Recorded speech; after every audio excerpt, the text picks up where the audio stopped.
الحمد لله الذي أنزل على عبده الكتاب ولم يجعل له عوجا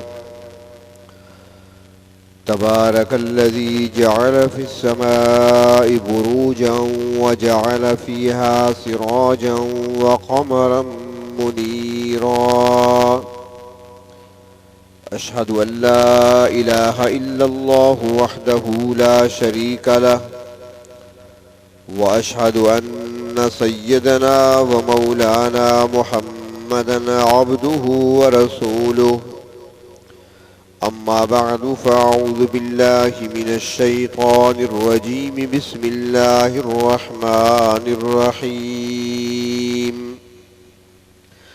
واذكر في الكتاب مريم إذ انتبذت من أهلها مكانا شرقيا فاتخذت من دونهم حجابا فأرسلنا إليها روحنا فتمثل لها بشرا سويا صدق الله مولانا العظيم مولاي صل وسلم دائما أبدا على حبيبك خير الخلق كلهم. قابل احترام بزرگوں و عزیز دوستو، گزشتہ خطبہ جمعہ میں عرض کیا تھا کہ حضرت مریم رضی اللہ تعالی عنہا جب غسل فرما رہی تھی اور غسل کی تکمیل کے بعد حضرت جبریل امین انسانی شکل میں ان کے سامنے آئے تو حضرت مریم گھبرا گئیں اور کہنے لگی انی اعوذ بالرحمن منک ان کنت تقیا. حضرت جبریل امین کو انسان سمجھتے ہوئے ان سے گھبرا گئیں اور فرمانے لگی کہ میں رحمان کی پناہ چاہتی ہوں، رحمان کی پناہ میں آتی ہوں تجھ سے، اگر تو کچھ خوف خدا رکھنے والا ہے تو حضرت جبریل امین نے جواب میں فرمایا کہ میں انسان نہیں ہوں، میں تو پروردگار عالم کا بھیجا ہوا ہوں اور خوشخبری سنانے کے لیے آیا ہوں تمہیں بیٹے کی. تو اس موقع پر حضرت جبریل امین نے پھونک ماری حضرت مریم کے گریبان میں اور اسی پھونک مارنے سے ہی حمل ٹھہر گیا. اب حضرت عیسیٰ علیہ السلام اپنی والدہ کے پیٹ میں کتنا عرصہ رہے؟ عام طور پہ تو بچہ 8 مہینے 9 مہینے ماں کے پیٹ میں وقت گزارتا ہے، اس کے اعضاء بنتے ہیں ترتیب بترتیب. تو بعض حضرات فرماتی ہیں کہ حضرت عیسیٰ علیہ السلام بھی اپنی والدہ کے بطن میں ان کے پیٹ میں اتنا عرصہ ہی رہے جس طرح عام بچہ ماں کے پیٹ میں رہتا ہے. مگر کچھ حضرات یہ کہتی ہیں جن میں حضرت ابن عباس رضی اللہ تعالی عنہما بھی شامل ہیں، وہ فرماتے ہیں کہ ایسا نہیں ہوا، چونکہ یہ سب کچھ قانون کے تحت نہیں ہو رہا تھا بلکہ اللہ تبارک و تعالی کی قدرت ظاہر ہو رہی تھی. اللہ رب العزت اپنی قدرت سے کر رہے تھے، قانون سے ہٹ کر، تو سارا کام قانون سے ہٹ کر تھا. جس طرح بغیر باپ کے بچے کا پیدا ہونا یہ بھی قانون سے ہٹ ہے، اللہ کی قدرت ہے. تو اسی طریقے سے قانون تو یہ ہے کہ بچہ 9 مہینے یا اس سے کچھ کم زیادہ ماں کے پیٹ میں گزارتا ہے. تو وہ فرماتے ہیں کہ اللہ رب العزت نے یہاں بھی اپنی قدرت دکھائی کہ جو ہی جبریل امین نے پھونک ماری اندر حرکت پیدا ہوئی اور پھر اس حرکت سے ہڈیاں بنی، ہڈیوں پر گوشت چڑھا، اس پر چمڑا آیا اور اس کی صورت بنی، شکل بنی اور چند گھنٹوں میں بچہ تیار ہو گیا اور ولادت کا وقت قریب آ گیا. چنانچہ حضرت مریم نے جب محسوس کر لیا تکلیف کو تو یہ وہاں سے چلی گئی، اپنے گھر سے، گھر والوں سے دور چلی گئی. بیت اللحم مقام ہے بیت المقدس میں، اس کا نام یروشلم اسے کہا جاتا ہے اس شہر کو، اب اس شہر کو بیت المقدس بھی کہتے ہیں. تو ایک مقام ہے وہاں پر جسے بیت اللحم کہا جاتا ہے، وہاں پر حضرت مریم تشریف لے گئی اور وہاں پر ایک ویران مکان تھا، اس میں چلی گئی۔ اب تنہائی کا عالم ہے، تکلیف بھی ہے، زچگی کا وقت ہے، بچے کی ولادت کا وقت ہے، تکلیف میں ہے، تو اس تکلیف کی حالت میں ایک کھجور کا تنا دیکھا تو اس کے ساتھ ٹیک لگا کر بیٹھ گئی، اور وہاں پر بیٹھی ہوئی تھی، پریشان تھی، اور ساتھ یہ کہہ رہی تھی یا لیتنی مت قبل ھذا، اے کاش کہ میں اس سے پہلے مر گئی ہوتی، وکنت نسیا منسیا، اور بھولی بھسری ہو چکی ہوتی، یعنی میرا نام بھی نہ ہوتا، اس سے پہلے یہ سب کچھ ہو جاتا، یہ کیا آج مجھے کس بات کا سامنا کرنا پڑ رہا ہے، پریشان تھی۔ تو اس موقع پر آواز دی گئی حضرت مریم کو کہ مریم پریشان نہ ہو آپ، اس وقت آپ کو کچھ کھانے کی بھی ضرورت ہے، اور اس وقت لوگ مختلف چیزیں آسانی کے لیے کھلایا کرتے ہیں، تو ہم اللہ تعالیٰ فرماتے ہیں کہ ہم نے انتظام کر دیا ہے، وہ ساری چیزیں، وہ ساری برکات ہم نے کھجور کے دانوں میں رکھ دی ہیں تمہارے لیے، جس کھجور کے تنے کے ساتھ ٹیک لگائے بیٹھی ہو اس کو ذرا ہلاؤ، حرکت دو۔ چنانچہ حضرت مریم نے اللہ تبارک و تعالیٰ کے حکم سے تنے کو ہلایا تو اوپر سے پکی ہوئی کھجوریں گرنے لگی۔ حضرت مریم نے وہ کھجوریں کھائیں، تکلیف ان کی جاتی رہی، راحت محسوس کی، لیکن کھجور گرم ہے، تو فرمایا کہ صرف کھجور نہیں دی بلکہ اپنے نیچے دیکھو، قد جعل ربک تحتک سریا، تمہارے قدموں کے نیچے پانی کا میٹھا چشمہ بھی بہہ رہا ہے، پانی بھی ساتھ پیتی رہو۔ وَهُزِّ إِلَيْكِ بِجِذْعِ النَّخْلَةِ، جب وہ درخت کے پاس گئی اور وہاں پر انہوں نے پناہ لی، ٹیک لگایا درخت کے ساتھ، تو اللہ تبارک و تعالیٰ کے حکم سے درخت کو ہلایا تو تساقط علیک رطبا جنیا، تو اللہ تعالیٰ کے حکم سے وہاں پر تازہ کھجوریں، رطبا جنیا، بالکل تازہ پکی ہوئی کھجوریں آئیں، ساتھ پانی بھی مل گیا، تو اللہ تعالیٰ نے فرمایا فَكُلِي، اب کھاؤ، وَاشْرَبِي، اور پیو، وَقَرِّي عَيْنًا، اور بچے کو دیکھ کر اپنی آنکھوں کو ٹھنڈا کرو۔ حضرت عیسیٰ علیہ السلام کی ولادت ہوئی تو اب حضرت مریم کو اندیشوں نے گھیرا ہوا ہے، پریشان ہے کہ اب بچے کو لے کر میں نے جانا تو ہے، اور آگے مجھے لوگ ملیں گے، جب بچہ اٹھا کر میں جا رہی ہوں گی تو لوگوں کی نظر پڑے گی، لوگ مجھ سے سوال کریں گے تو میں کیا جواب دوں گی، کس سے میں کیا کہوں گی، جھوٹ تو کبھی بولا ہی نہیں ہے، کیا بہانہ بنا سکتی ہوں، کیا کہہ سکتی ہوں، آج میری عزت پر دھبا لگے گا، لوگوں کی انگلیاں میری طرف اٹھیں گی۔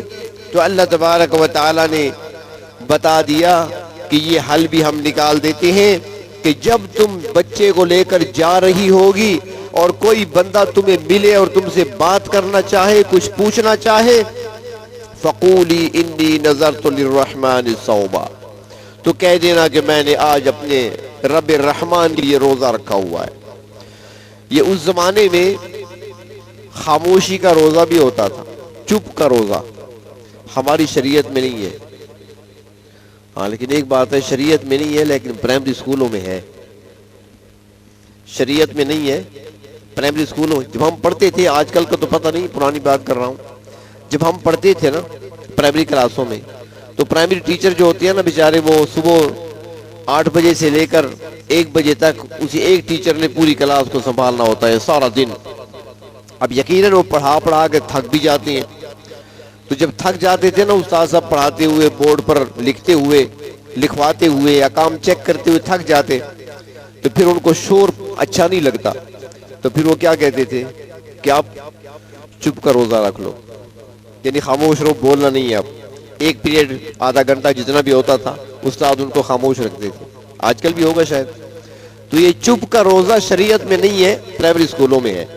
تو بہر طور اس زمانے میں روزہ رکھا جاتا تھا اور اس طرح کہ اس میں بولنا بھی منع ہوتا تھا، تو جب آپ اشارے سے کہہ دیں گی نا کہ میں نے روزہ رکھا ہے تو سارے سمجھ جائیں گے اس نے بولنا نہیں ہے۔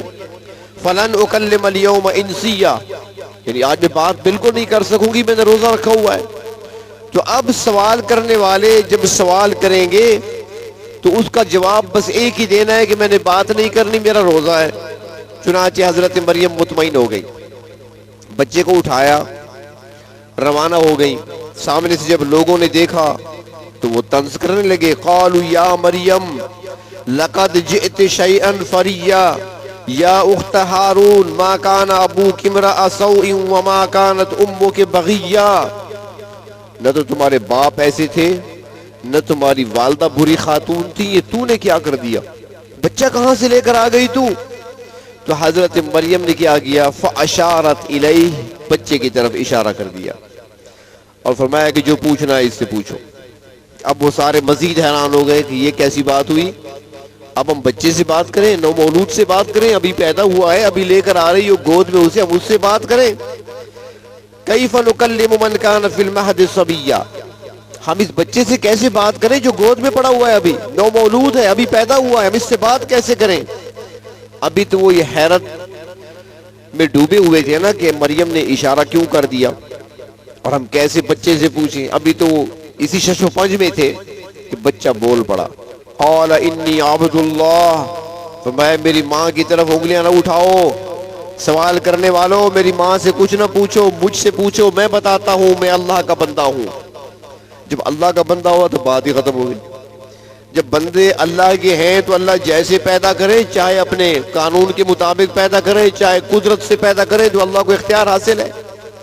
فرمایا قال انی عبد اللہ, اور فرمایا اللہ کا بندہ تو ہوں لیکن عام بندہ بھی نہیں ہوں. فرمایا کہ آتانی الکتاب, مجھے کتاب دی گئی ہے, وجعلنی نبیا, اور میرے سر پر تاج نبوت بھی رکھا گیا ہے. ماں کی گود میں حضرت عیسیٰ علیہ السلام بول پڑے. بچپن میں بات کرنا کچھ لوگ سمجھتے ہوں کہ شاید ناممکن ہے. یہاں پر میں ذرا رک کر ایک بات کروں گا کہ کچھ لوگ جو ہر بات کو اپنی عقل کے زاویے سے دیکھتے ہیں, ہر بات کو پرکھنے کے لیے ان کے پاس ترازو اور پیمانہ صرف ان کی عقل ہوا کرتی ہے, ان کی سوچ ہوا کرتی ہے.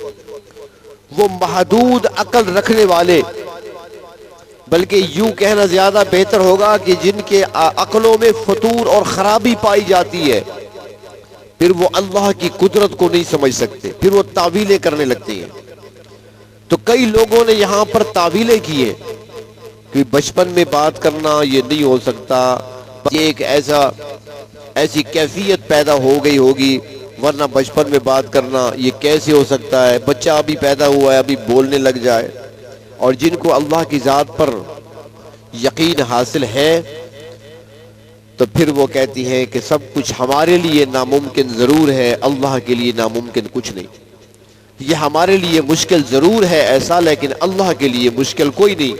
جو پانی کے قطرے سے ایک جیتے جاگتے دیکھتے بھالتے سنتے ہوئے بولتے ہوئے انسان کو پیدا کر سکتا ہے تو وہ ذات اسے بلوا بھی سکتا ہے.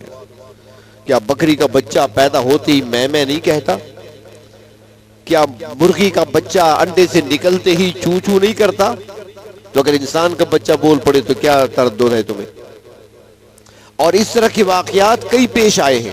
حدیث شریف میں آتا ہے کہ ایک شخص گزرے ہیں, بڑے نیک آدمی تھے, اللہ کے ولی تھے, جن کا نام جریج آتا ہے, حضرت جریج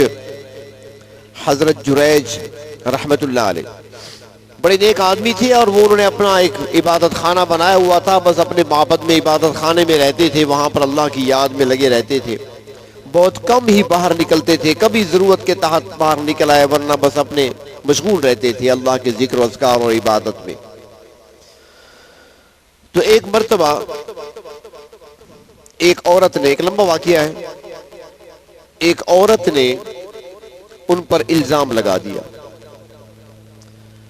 عورت کا بچہ پیدا ہوا ناجائز.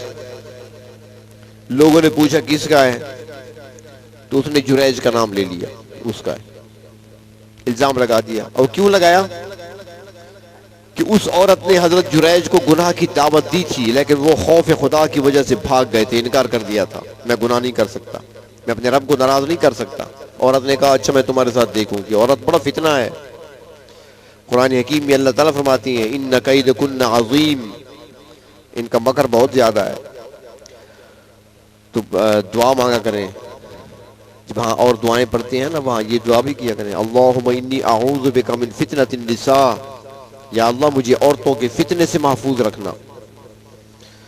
تو اس عورت نے الزام لگا دیا، لوگوں نے سنا نا، بس ہم لوگ تو صرف کوئی بات سن ہی لیں، مولوی کے خلاف بات تو بس تھوڑی سی نکل آئے، بس تحقیق کس نے کرنی ہے؟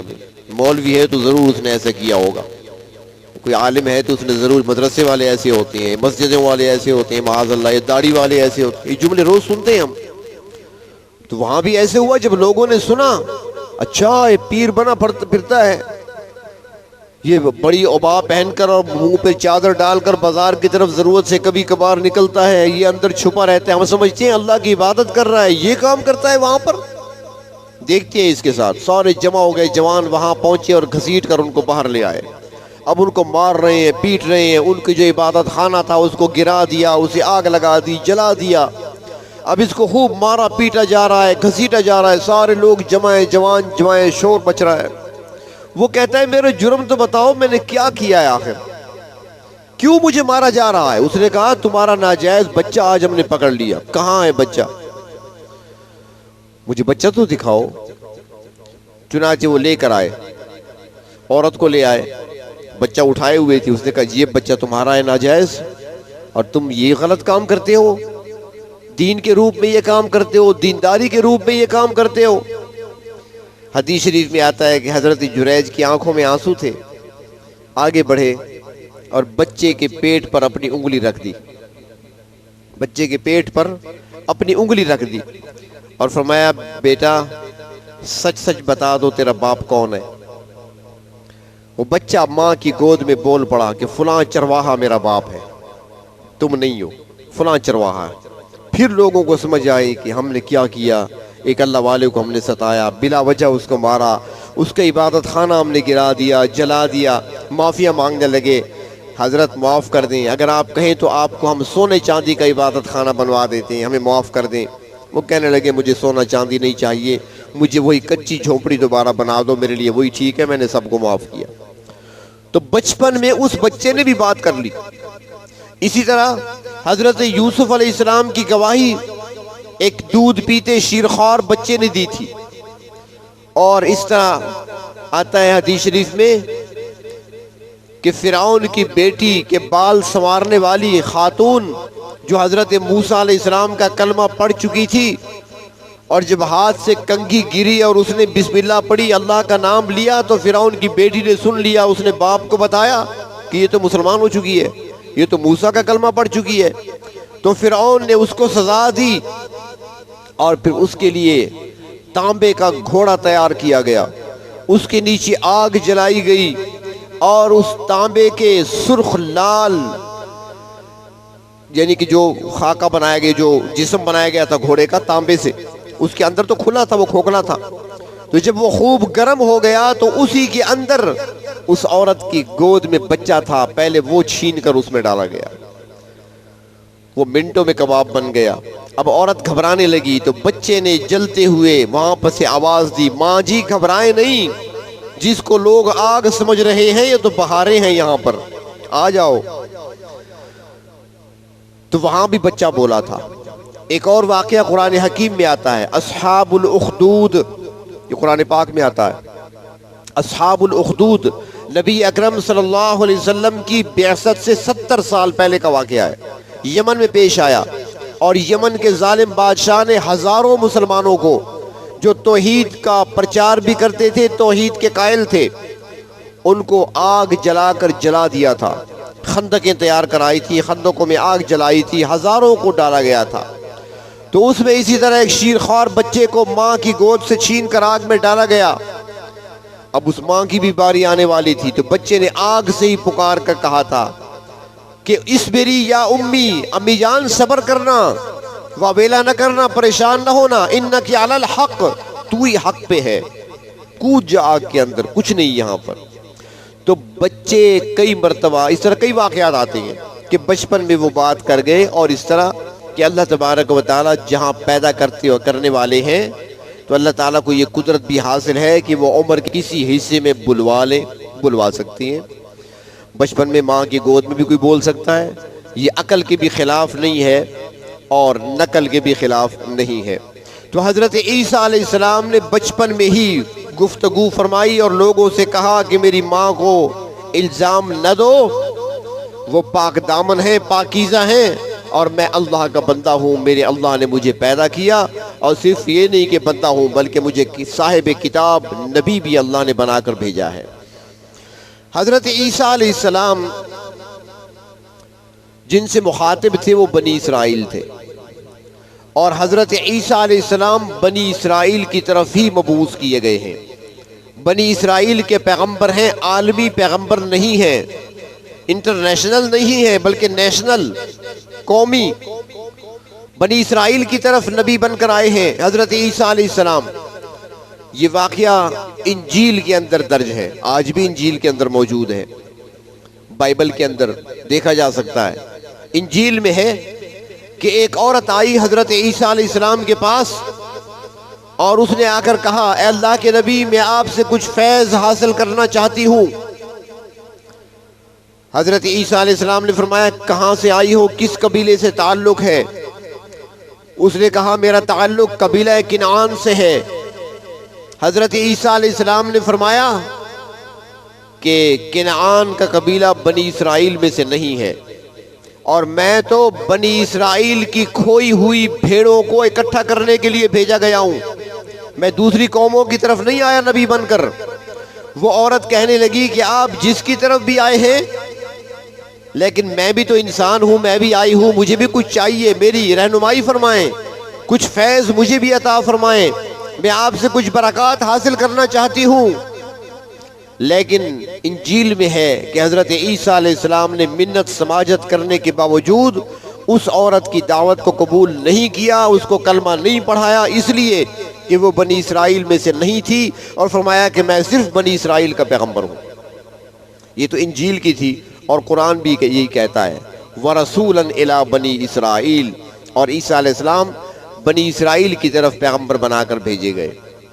تو اس نسبت سے جو نصارہ اپنے آپ کو کہتے ہیں، جو عیسائی اپنے آپ کو کہتے ہیں، وہ کسی کو دعوت دین عیسوی کی نہیں دے سکتے۔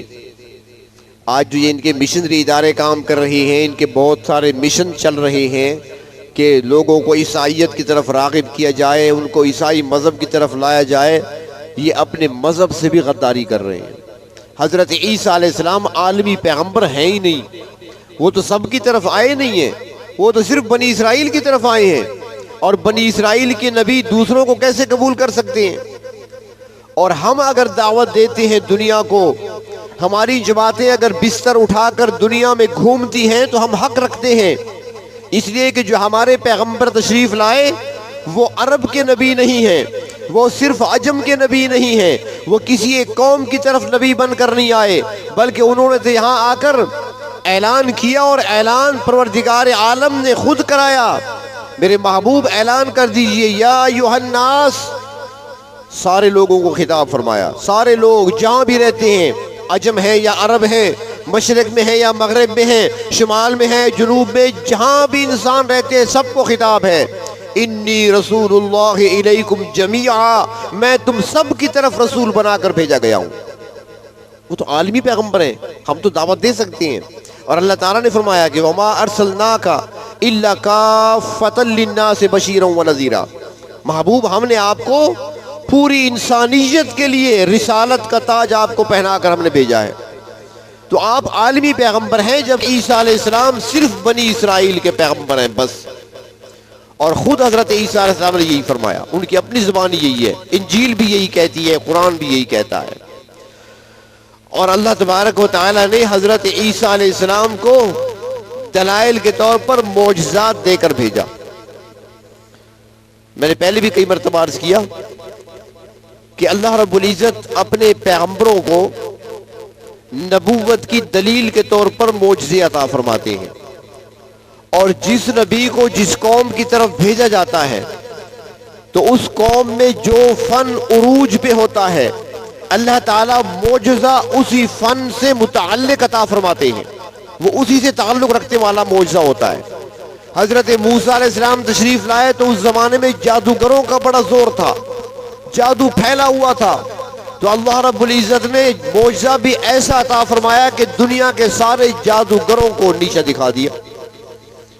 تو حضرت عیسیٰ علیہ السلام جس دور میں تشریف لاتے ہیں وہ زمانہ طب کے عروج کا زمانہ تھا، میڈیکل ریسرچ کا زمانہ تھا، بڑی تحقیقات ہو رہی تھی، انسانی جسم پر تحقیق ہو رہی تھی، انسانی جسم کے ایک ایک خلیے کو کھولا جا رہا تھا، ایک ایک عضو پر تحقیق ہو رہی تھی، مختلف دوائیاں ایجاد ہو رہی تھی، علاج دریافت کیے جا رہے تھے، بیماریوں کی تشخیص کی جا رہی تھی۔ اور اس زمانے میں چھوٹے حکیم نہیں، حکیم جالینوس جیسے حکیم اسی زمانے کے ہیں۔ اگر ویسے سمجھ نہ آئے تو کسی پنسار سے جا کر پوچھ لیں، جوارش جالینوس آپ کو دکھا دے گا۔ یہ جوارش جالینوس اسی جالینوس کا نسخہ ہے جو آج تک چل رہا ہے۔ یہ عیسیٰ علیہ السلام کے زمانے کا تھا۔ بڑے بڑے ماہر حکیم اطباء جنہیں آج ڈاکٹر کہا جاتا ہے اس زمانے میں پائے گئے۔ تو حضرت عیسیٰ علیہ السلام کو معجزات بھی اسی فن سے متعلق عطا کیے گئے۔ اور ایک دوسری بات بھی یہاں پہ عرض کروں کہ باقی انبیاء علیہ السلام کو معجزات ملے، لیکن وہ معجزات جو ملے اکثر وہ ایسی چیزیں تھیں جو ناممکنات میں سے نہیں تھی، یعنی ممکن تھا۔ مثال کے طور پر اب حضرت موسیٰ علیہ السلام کے پاس عصا ہے، ڈنڈا ڈالتے ہیں سانپ بن جاتا ہے۔ اب یہ ناممکن نہیں ہے، کیونکہ ایک جادوگر بھی آپ کو ڈنڈے سے سوٹے سے آپ کو سانپ بنا کر دکھا دے گا، رسی ڈال کر سانپ بنا کر دکھا دے گا، یعنی اس طرح کی چیز، یا نظر بندی کے ذریعے آپ کو وہ سانپ نظر آئے گا، ہوگا نہیں، آپ کو دوڑتا ہوا نظر آئے گا، نظر بندی ہو جائے گی۔ تو یہ ناممکن نہیں ہے، ممکن ہے کہ کوئی کر سکے ایسا۔ لیکن حضرت عیسیٰ علیہ السلام کو جو معجزات اللہ نے عطا فرمائے وہ ایسے معجزات عطا فرمائے کہ کسی اور سے ہونا ناممکن ہے۔ نہ کوئی جادوگر اس کی مثال پیش کر سکتا ہے، نہ کوئی علم والا، نہ کوئی فن والا۔ ایسے معجزات اللہ نے عطا فرمائے۔ آپ نے خود فرمایا تھا کہ میں کیا کرتا ہوں، فرمایا کہ میں مٹی سے پرندے بناتا ہوں، پھونک مارتا ہوں، اڑ جاتا ہے، بنا کر دکھاؤ۔ اب مٹی سے بت تو آپ بھی بنا لیں گے، بچے جو چھوٹے ہوتے ہیں مٹی سے وہ بھی بنا لیتے ہیں، گھر بھی بنا لیتے ہیں، پرندے بھی بناتے ہیں، گائے بیل بھی بنا، لیکن پھونک تو نہیں مار سکتے، روح تو نہیں ڈال سکتے۔ عیسیٰ علیہ السلام پھونک مارتی ہیں تو وہ اڑ جاتا ہے۔ ہاں لیکن پھر بھی فرق تو ضرور ہوتا ہے مجھے۔ عیسیٰ علیہ السلام نے پھونک مار کر اڑا تو دیا، لیکن وہ کمالات نہ دے سکے جو کمالات اللہ نے عطا کیے، وہ تو خالق ہے نا جی۔ اب وہ کمالات عیسیٰ علیہ السلام کے پاس کہاں ہیں؟ تو بہر طور فرمایا کہ میں برس کا مریض ہو، مادرزاد اندھا ہو، اللہ کے حکم سے ٹھیک کر دیتا ہوں، اور ایسے ہوتا تھا۔ مادرزاد اندھا آج تک علاج دریافت نہیں ہو سکا ڈاکٹروں کے پاس، بڑی تحقیقات ہو چکی ہیں اب تک اور ہو رہی ہیں۔ آنکھ خراب ہو جائے علاج ہے، جو ماں کے پیٹ سے اندھا پیدا ہوا ہے اس کا کوئی علاج نہیں کسی کے پاس۔ عیسیٰ علیہ السلام نے فرمایا وہ میرے پاس لاؤ۔ مادرزاد اندھا لایا گیا، ہاتھ پھیرا تو ٹھیک ہو گیا، دیکھنے لگا۔ اور یہ بھی نہیں کہ دنیا کے جو فن ہوتے ہیں عارضی ہوتے ہیں، جادوگر بھی کمال دکھا دے گا آپ کو، یہاں پہ آپ دیکھ لیں، اب میں دیکھ رہا ہوں دیواریں نظر آ رہی ہیں، سب کچھ باہر نکلا کچھ نہیں ہے، پھر وہی حال۔ لیکن وہاں ایسا نہیں، جو ٹھیک ہوا پھر ٹھیک ہی رہا۔ برس کا مریض، کوڑھ کا مریض، آج تک ان کے علاج دریافت نہیں ہو سکے۔ عیسیٰ علیہ السلام صرف ہاتھ پھیرتے ہیں، تندرست ہو جاتی ہیں۔ اور ساتھ ایک اور بھی کہ اس زمانے میں جو طبیب تھے وہ مریض کا ہاتھ دیکھ کر نبض پکڑ کے وہ بتا لیتے تھے کہ کل تم نے خربوزے کھائے ہیں، ہاں تم نے چنے کی دال کھائی ہوگی، اندازہ ایسے ہو رہا ہے۔ کسی کا ہاتھ پکڑا، ہاں بھائی آپ نے گوبھی کھائی ہے۔ حضرت عیسیٰ علیہ السلام نے فرمایا اچھا یہ بتاتے ہو؟ فرمایا کہ میں یہ بھی بتاؤں گا کہ کیا کھایا ہے، اور یہ بھی بتاؤں گا کہ گھر میں کیا رکھا ہے۔ اب وہ تو طبیب نہیں بتا سکتا، اسی فن سے متعلق، یعنی یہ تم بتاتے ہو نا کہ فلاں چیز کھائیے، فرمایا میں یہ بھی بتاؤں گا کیا کھا کر آیا ہے، یہ بھی بتاؤں گا کہ کیا بچا کر آیا ہے، گھر میں کیا کچھ چھوڑ کے آیا ہے وہ بھی بتا دوں گا۔ یہ بھی معجزہ تھا۔ اور اسی طرح ایک معجزہ اللہ نے یہ بھی عطا فرمایا کہ آپ کسی لاش پہ کھڑے ہو کر، قبر پہ کھڑے ہو کر اگر کہتے کم باذن اللہ تو مردہ کھڑا ہو جاتا، اور یہ چند ایک واقعات ایسے پیش آئے جو مشہور ہیں، اس کے علاوہ بھی ہوں گے کہ ایک دوست تھے حضرت عیسیٰ علیہ السلام کے، دوستانہ تھا، تعلق تھا، اچھا جوان تھا، سخت بیمار ہوا وہ. اس کی بہن حضرت عیسیٰ علیہ السلام کے پاس آئی کہ میرے بھائی آپ کے دوست بہت شدید بیمار ہیں، ڈاکٹروں نے لا علاج کر دیا ہے، طبیبوں نے جواب دے دیا، بچنے کی کوئی صورت نظر نہیں آتی، آپ مہربانی کریں میرے ساتھ چلیں. ان کا اپنا چونکہ تعلق تھا، فرمایا ٹھیک ہے چلتا ہوں. چل پڑے عیسیٰ علیہ السلام، لیکن وہ علاقہ دور تھا، ان کو وہاں تک پہنچتے ہوئے راستے میں 3 دن لگ گئے، 3 دن کا سفر تھا. جب وہاں پہنچے تو پتہ چلا کہ اس کی وفات بھی ہو گئی تھی، اس کو دفن بھی کر دیا تھا. بہن چلی گئی تھی، 3 دن بہن کو لگے، 3 دن واپس آتے ہوئے لگے، 6 دن گزر گئے، وہ فوت ہو گیا، اس کو دفن بھی کر دیا. بہن رونے لگی. حضرت عیسیٰ علیہ السلام نے فرمایا کہ رو نہیں، مجھے اس کی قبر دکھاؤ. قبر پہ لے گئے، وہاں کھڑے ہو کے فرمایا قم باذن اللہ. وہ دوست اور اس لڑکی کا بہن قبر سے باہر نکل آیا، اللہ نے زندگی دے دی. ایک اور عورت آئی تھی حضرت عیسیٰ علیہ السلام کے پاس روتی ہوئی کہ میرا ایک ہی بیٹا تھا جو میرا سہارا تھا، میرا بیٹا آج فوت ہو گیا، مہربانی کریں. بڑی منتیں سماجتیں کی، آخر حضرت عیسیٰ علیہ السلام چل پڑے، اس کی لاش پہ کھڑے ہو کے فرمایا قم باذن اللہ، اللہ کے حکم سے کھڑا ہو جا. وہ کھڑا ہو گیا. تیسرا ایک چنگی والا تھا، اس کی جوان بیٹی فوت ہو گئی، وہ روتا چلاتا ہوا آیا. حضرت عیسیٰ علیہ السلام وہاں تشریف لے گئے تو وہ لڑکی بھی زندہ ہو گئی. اور ایک مرتبہ ایک پرانی قبر پر آئے حضرت عیسیٰ علیہ السلام، اور وہاں پہ جب فرمایا قم باذن اللہ، قبر سے ایک بڑے مضبوط جسم کا لمبا سا آدمی کھڑا ہو گیا. آدھا سر سفید ہے، آدھا کالا ہے. حضرت عیسیٰ علیہ السلام نے پوچھا ہاں بھائی تمہارا نام کیا ہے؟ اس نے کہا جی میرا نام سام ہے. سام والد کا نام کیا؟ اس نے کہا اللہ کے پیغمبر حضرت نوح علیہ السلام کا بیٹا سام. وہ زندہ ہو گیا. حضرت عیسیٰ علیہ السلام نے سوال کیا کہ یہ بتاؤ کہ تمہارا سر سفید کیوں ہے؟ آدھا سر تمہارا سفید ہے تو کیوں؟ تو اس نے کہا کہ برزخ کی دہشت کی وجہ سے میرا سر سفید ہو گیا، کیونکہ اس زمانے میں بال سفید نہیں ہوا کرتے تھے. جوانی تھی، اس دنیا کی بھی جوانی تھی، عمر 950 سال، بال سارے کالے، کوئی بال سفید نہیں ہوتا تھا. سب سے پہلے سفید بال حضرت ابراہیم علیہ السلام کی مبارک داڑھی میں آیا تھا، اور اس لیے ابراہیم علیہ السلام دیکھ کر ڈر گئے تھے، یا رب ما ھذا، اللہ یہ کیا ہے؟ فرمایا ھذا وقار، ابراہیم یہ تو بزرگی ہے، بزرگی کہتی ہے اسے. پھر ابراہیم علیہ السلام نے درخواست کی رب زدنی وقارا، اللہ اگر یہ بزرگی ہے تو اس میں مزید اضافہ عطا فرما. تو سفید بال پہلے نہیں ہوا کرتے تھے. تو پوچھا سام سے کہ بتاؤ بال کیوں سفید ہوئے؟ اس نے کہا کہ برزخ کی دہشت اتنی ہے کہ میرے سر کو سفید کر دیا. حضرت عیسیٰ علیہ السلام نے فرمایا اچھا یہ بتاؤ کہ دنیا میں کچھ عرصہ رہو گے یا واپس جانا پسند کرو گے؟ جملہ سن لیں، نوح علیہ السلام کا بیٹا کیا کہتا ہے جب سوال کیا گیا کہ دنیا میں رہنا پسند کرو گے یا واپس قبر میں جانا پسند کرو گے؟ تو سام جواب میں کہتے ہیں اے عیسیٰ، کیا دوبارہ جانے کے لیے موت کی سختیاں تو نہیں جھیلنی پڑیں گی؟ جسے مذاق سمجھ رکھا ہے ہم نے. اگر موت کی تکلیف دوبارہ نہیں آتی تو مجھے واپس بھیج دو، اگر موت کی تکلیف دوبارہ آتی ہے تو پھر مجھے واپس نہ بھیجو. اتنی سختیاں ہیں موت کی، آسان نہیں ہے. اللہ تبارک و تعالیٰ سے پناہ مانگنی چاہیے.